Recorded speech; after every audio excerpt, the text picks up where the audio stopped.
Yes, good morning, class. I want to take this opportunity to welcome all of you who are joining in to study law at UCU. I want to thank you also for choosing to study law specifically. But before we start this class, as a tradition in our university, we have to start by a word of prayer. So let us bow our head in prayers. Heavenly Father, we thank you so much for this opportunity you've given us to learn, because knowledge comes from you. I want to pray that as I speak the knowledge you've given me, the class will listen, will understand, but also that they will practice what they will have learned. I pray this in Jesus' name. Amen. You know, this is a very bad season. Pandemic is roaming around. That is why you can see me with the mask. But since I am alone here, I would kindly ask that I take the mask away as I speak, but also request you to obey all the SOPs as put forth by the means of health. Now, by name, my name is Umarworth Robert. Some people choose to call me Mr., which is okay. You can add some other title if you like, but I would prefer to be called with my names. This course unit is taught in year 1. It is called Introducing Law, and the code number is 1101 for some of you who may not be aware. And so, in going through this course unit, there are certain basic topics that we need to understand and follow right from the beginning. And I want to show you the key topics that I will be taking you through for this very course unit in this semester. Number 1 on the list, I will help you to understand the concept of law. Law is a very difficult word, very difficult term to understand. Now, some of you thought it was simple. I remember during the pre-entry interview, when we were interviewing some of you people, asking a simple question, what is law? They couldn't answer the question. But luckily enough, you are here, so you'll have the opportunity to know what law means. And secondly, the language of the law and speaking in court. Just like any other discipline, not all languages that you speak out there will be the same language you'll speak as a lawyer practicing within the legal profession. Some of the words are designated to be used in court. And so by undertaking this course unit, you will have the privilege to know the language of the court, but also how to speak in court, because that is very important. Number 3, the source and reception of law in Uganda. Now, some of you know that we have so many laws, and some of the laws did not originate from our country, and yet for some reasons they are used to pass judgment on Ugandans and many other indigenous population within the jurisdiction of our country. Number 4, I'll also help you to understand what are the typical laws we have in Uganda that the state mandates to be applied in most of the things that are done. And number 5, we will be interested in going with you. I want to take you through the process of how these laws are made. Some of the laws, I'm sure you've heard about different laws in Uganda. Right from the Constitution, the Acts of Parliament, the bylaws, and many other laws. Some of you have no idea how these laws are made, the process, the stages through which they go through. But in this course unit, I will take you through the process, the procedure, the requirements through which an act of parliament or a law is made. And finally, I also want to introduce to you the court system we have in Uganda. I was surprised when I asked some of you during the pre-entry interview to name for me any court you know in Uganda. Some of you had no idea of what court is. Others mentioned one. Others repeatedly kept telling me the same thing, which was not correct. But the good news is that by pursuing this course unit, you have again the privilege to know all the different types of courts in Uganda and the court system, how the courts function. The last three on the PowerPoint will be handled by my colleague. I have a teaching assistant who will take you through alternative dispute resolution, how to write legal assignments, but also how to read cases and analyze the cases. When I talk about cases, I mean the cases that have been decided in court used for our study purposes. But there are so many books, so many resources that informs this course unit. But I want to draw your attention to these 5 resources. Whatever I'm speaking, whatever I'm trying to put across to educate you to open your eyes in this course unit is fully entrenched in these following books. The first one, Introduction to Law. Then the concept of law, Lloyd's Introduction. All these books, they are there in our library. Some of you who may afford to buy them on your own, I would also strongly recommend that you buy and own a copy since you are studying from home. But what I'm saying, these are not the only information, source of resource that you can use for this course unit. There are so many other sources on the internet. So I want to encourage you that you get access to these books. They are in our library. You can buy them in the bookstores. Now, the concept of law. When we talk about the concept of law, what we are interested in, we want to understand the meaning of law. We are also interested in understanding the origin of law. But more importantly, we are also interested in understanding the purpose for which this law comes into existence. But first, why this course unit introducing law? As students interested in lawyering, you may be faced with endless questions about the subject of law generally, but specifically on the subject of introducing law. So many questions running around your mind. You may be asking yourself, what is law? Where does law even come from? Why is law a very critical and important phenomenon in our society? When is law a necessary evil in our human society? Because there are some scholars who have argued that we don't need law in the society.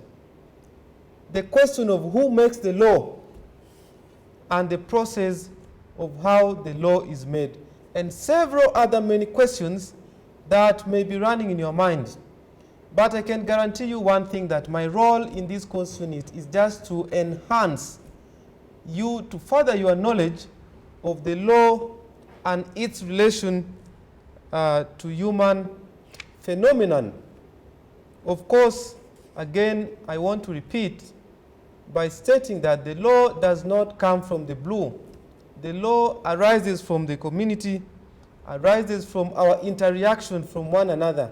It could be in businesses, it could be politically, religiously, or any other aspect of our lives.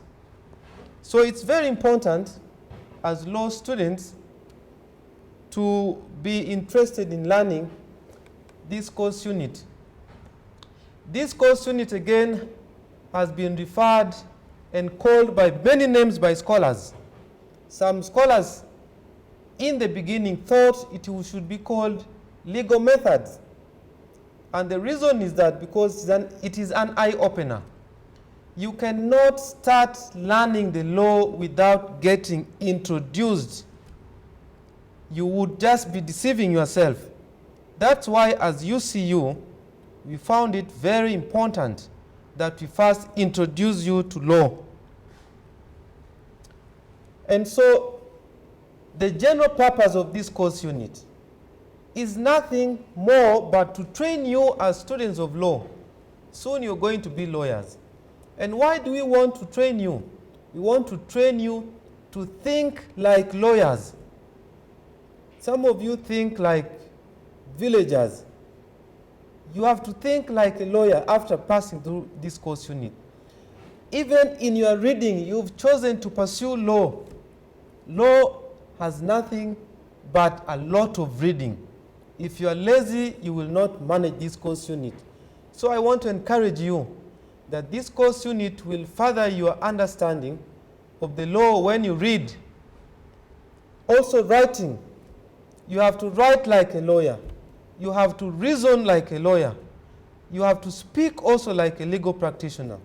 So the content of this course unit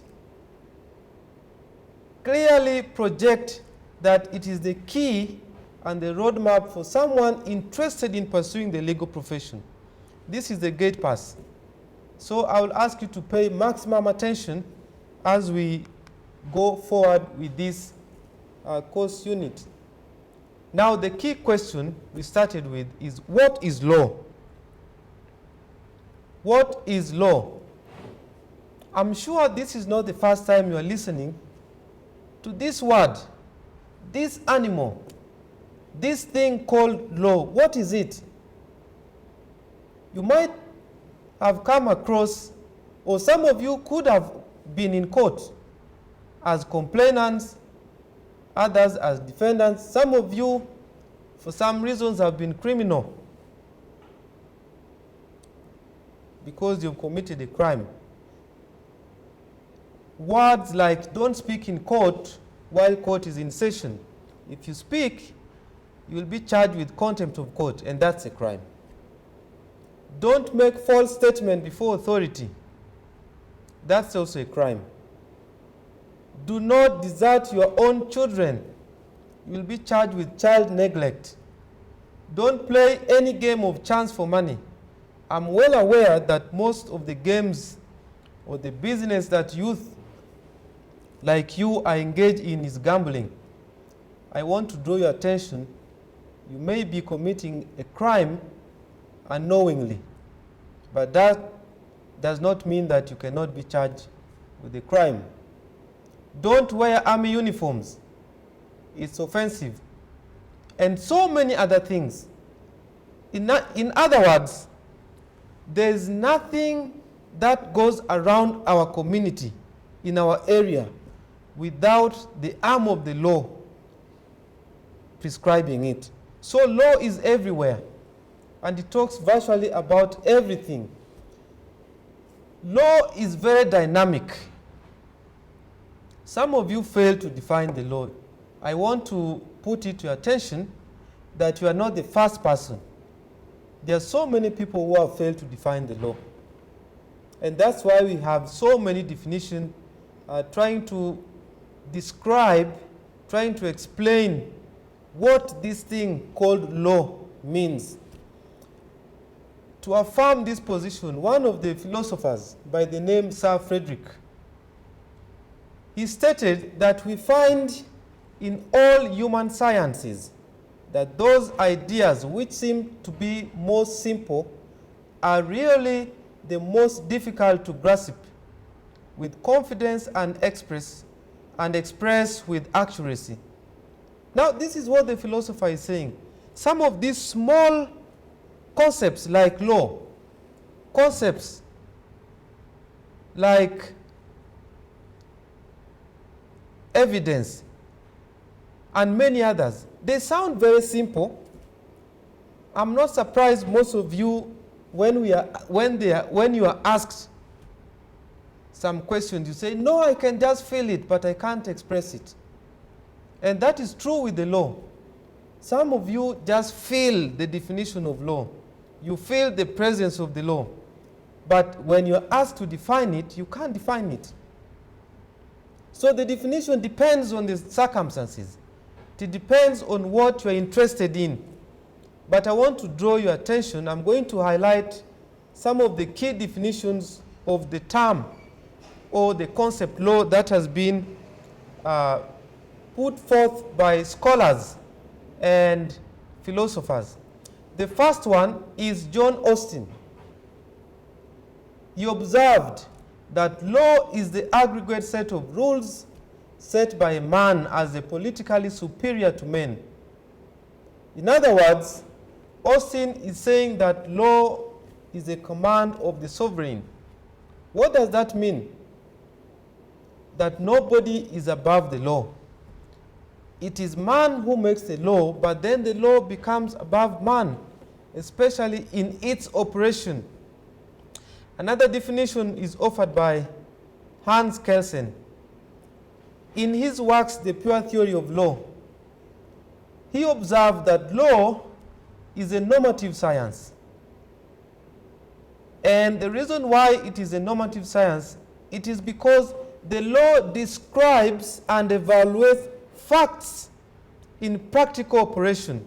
A typical example is the Penal Code Act of our country, the Evidence Act of our country. So law describes in truth factual things that happens in our society, that within our society that governs our relation. Another scholar also defines law by stating that he considered, this is Pond speaking, considered the law to be predominantly a tool of social engineering. Now, sometimes we think the people who make law make it precisely to control the population. They want to manipulate things within the population. Now, you must have heard about what is happening in our country, about election. Now, sometimes we think the laws, for example, the Public Order Management Act, most people were thinking that that law was made specifically to control the opposition in the attempt to politicking within our societies. And that is a view put forth by one of the philosophers by the name Pond. Another philosopher also, Marcus Cicero, he observed that law is nothing but the right reason in agreement with nature. It is of universal application, and that it is unchanging and everlasting. But as I keep reading the definition of these laws, you'll find that some of them have weaknesses. And that's why I say it is very difficult to define law, to find a working definition that fits all other circumstances. Of course, there are many other scholars, as you can see on the screen. I'll skip some for your own reading. But when you read all these definitions by scholars, when you read the definition by philosophers, by jurists, you'll find the following are true. The nature of law. In all the definition, you find that law manifests the attributes of a rule. So it describes some principles to govern the conduct. And these principles, they must be followed. And secondly, these principles, they command authority. And so they are authoritative orders, which are exercised by controlling a given population. That's the nature of the law. Law is also order. It has an attribute of an order and regulations. But most importantly, I want to emphasize, you cannot define a law without having the nature of sanctions, punishment. This is again very clear with our Penal Code Act in our country, Uganda. So the law describe principles it also commands, it orders, it regulates. Above all, if you fail to abide by these orders, they are punishment. So these 5 attributes, they truly apply in all the definition of the word or the concept law. You will also realize that for law to be in operation,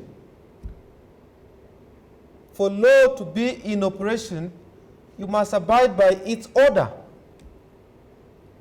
because it describes the factual things you must do and the things you must not do. And so if you do not comply with the orders of the law, you will get punishment. You will be punished for non-compliance or violating the principles of the law. I also want to emphasize that law has strong connection with ethics. Remember, we talked about consciousness. I know some people don't have conscience in societies, but with the right reason, we deal with conscience. So the attributes of ethics, right reason, is an attribute also of the law. So there's a very strong connection. The word ethics and law, these are different concepts, but they are so much interconnected that they work together. Morals are part of laws, despite of the fact that laws and morals are also two distinct concepts. But I want to also emphasize they are intertwined. Law and morality, they are connected. Ideology, as different philosophers kept on defining and trying to give meaning to what the concept of law is, those are different ideas. So the idea about law does not just end. There are many definitions that I didn't talk about. And as you read across the books, as you read journal articles, as you read the works of the philosopher, you will see so many ideas.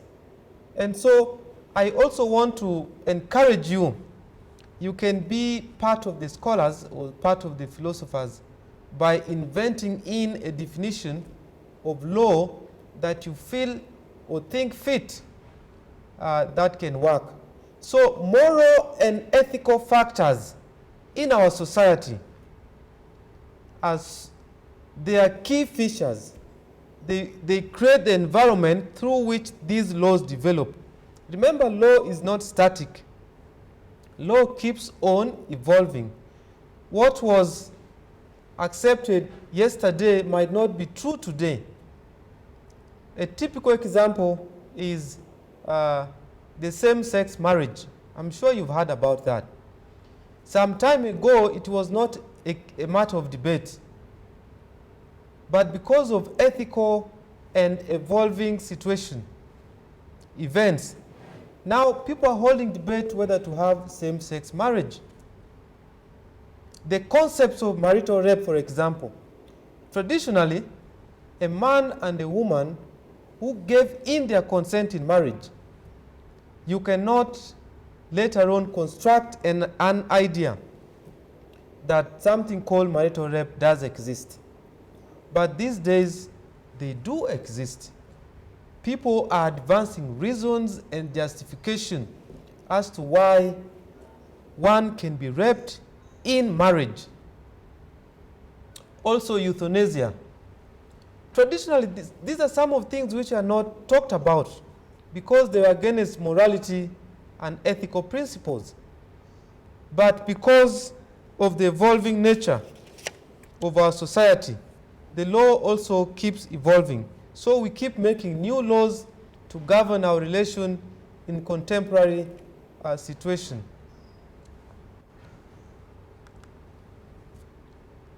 But one might also be wondering, where does the law come from? We have been talking about law, trying to understand, define it. What does it mean, the significance? But where does the law come from? Law originates from common, but I want to emphasize also collective conscience of people. Ethics, virtue, morality, consciousness. Now, some of these things are naturally by default. I will give you a typical example. You know by yourself that if you take your neighbor's property without their consent, without their knowledge, you are doing something wrong. Even when nobody has told you, you know you are doing something wrong. That is the conscience I'm talking about. And it is not just you who carries the conscience. It's the human conscience. So what Carl Friedrich is trying to emphasize is that the conscience, the common conscience, those are the foundational bases upon which these laws were crafted from. And it goes ahead by emphasizing that when society becomes complex, the law itself becomes increasingly divorced from the population. And this is why I said that we keep on modifying the law continuously. So you cannot have the same law in 1990 and expect the same law to apply in 2020. Sometimes it will not just, it will be so much detached from the population. That's why we have amendments and modification of the law. Another philosopher, in trying to explain the origin of law, when I talk about origin in this context, I'm not saying the historical development. I'm talking about where it comes from, where it is started from, the point of origin. John Austin again said that law must originate from a single, distinctive, and unified source. And this source, he emphasized, must be a sovereign person or groups of persons. If you read Article 79, Clause 1 of our Constitution, the Constitution of the Republic of Uganda, you will realize that the power, the authority to make law has been given to the Parliament of Uganda. But if you go by Austin's statement, he emphasized law must originate from a single, distinctive, and unified source. This source is the state, and the state vested in the power to make law in our parliament. So, in other words, Austin is right that law must originate from the parliament. But we all know that is not true, depending on the type of the law. So this suggests that the law must come from authority. The parliament or the state is the authority. John Gray observed that the origin of law must be sought in the operations of the courts. In his works, he emphasized that all rules must be accepted by courts. And his position differs slightly from Austin. Even if Parliament makes the law, according to John Gray, he says and emphasizes that these laws must first be accepted by the court. So any law which is not accepted by court is not law. I also want to emphasize at this point that I have not broken down these laws into different classifications. We have so many classifications of law, but in our next classes, as we delve more into the semester, I will try to explain the different sources, the different types, the different classification of the law, and also how they applied both in the society but also by the authority. So law is something, it is a tool which plays a very significant role in our society. So as we keep answering some of the questions we posed from the beginning, questions about origin, questions about meaning, questions about purpose, I want to open your eyes to understand that these laws we are talking about, they are not just made to exist for nothing. They are made, or they do exist for a reason. And some of the reason can be found in the functions that the law performs. Again, as you read many books, through experiences, you will realize that the law actually does much more than what we think. So the function of the law includes the following, among many others. Number one, the law plays a very significant role in keeping peace within ourselves, but also within our society. It also maintains order. I just want you to imagine that we are in a situation, we are in a community where there is no law. Everybody is given the freedom and privilege to do whatever they feel they should do without having a limitation on what to do and what not to do. You would imagine the rate at which, for example, some of these crimes that are committed in our communities, robbery, rape, defilement, teenage pregnancies. I will talk a little bit more about teenage pregnancies. Despite of the fact that we have the laws in place, despite of the fact that we have institutions responsible to enforce these laws, we still have a lot of these criminal elements and crimes being committed across our country. And to make matters worse, it is actually increasing. You will recall that just prior to lockdown, the rate of teenage pregnancies, it was a little bit low. I will give a typical example. In Pakwach district, it was recorded from July up to around August, a duration of 1 month, 1.5. There were over 500 teenage pregnancy cases. These were cases that were recorded. But of course, there were so many that are not known and not recorded. Think about your communities. So this is what the law is designed precisely to do, to keep peace and maintain order. If you have order, we live in harmony with one another. The law also establishes standard in which we do things. Just a week ago, there was presidential election. Imagine you had no rules or regulation governing the process and the procedure through which this presidential candidate could be nominated. Imagine the magnitude of chaos that could have arisen. And so, standards. Let me go a little bit outside morality and talk about businesses. There are so many fake goods on the market, starting from food to clothes, cars, so many fake goods on the market. But we have series of laws that have been designed also to ensure that the manufacturers or the producers of these goods, they play by some standard so that we can have goods which are fit for purposes. But also this same law plays a very key role in shaping morality. This has been explained like in the first point above.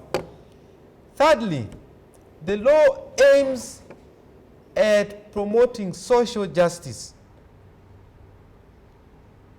This is something that people within the legal profession, even those outside the legal profession, has been talking and crying about. Distribution of resources. This is the work of the law. The law plays a very important role in ensuring that the resources we have that we need to share as human beings can be fairly distributed among all of us. Look at access to healthcare, access to road networks, access to educational facilities. Now, like few of you are able to come to school or study right now, but most of your colleagues are unable to come to school or even start their academic or educational journey. The reason is that the distribution of resources is not fairly done. And so it is the work of the law, protecting liberties and the rights. I want to draw your attention to the Bill of Rights, specifically Chapter 4 of the Constitution of the Republic of Uganda. Go and open Chapter 4 of the Constitution. That's where the Bill of Rights is. The constitutionality, your rights and freedom, the magnitude through which you can express your rights, you can enjoy your rights, and the limitation that follows. And so all these things aimed at restoring order in the community. So have your rights, enjoy them, but do not infringe on the rights of others. So we protect the liberties of other people as well.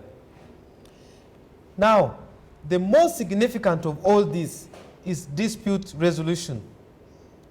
I can tell you, if we do not have laws, the disputes about land, the disputes about corruption, all the disputes you can think about in your society, in your family, how were they going to be resolved? Because if you don't have the law, we don't have the institutions. If you don't have the institution, we don't have the power to enforce the laws. But imagine we have all this in place, and yet even resolving the disputes that we have is not an easy task. That's why we have cases which were supposed to be disposed 5, 10 years ago. They are still being followed up to date. Some of these are because of the weaknesses or the loopholes within the legal framework.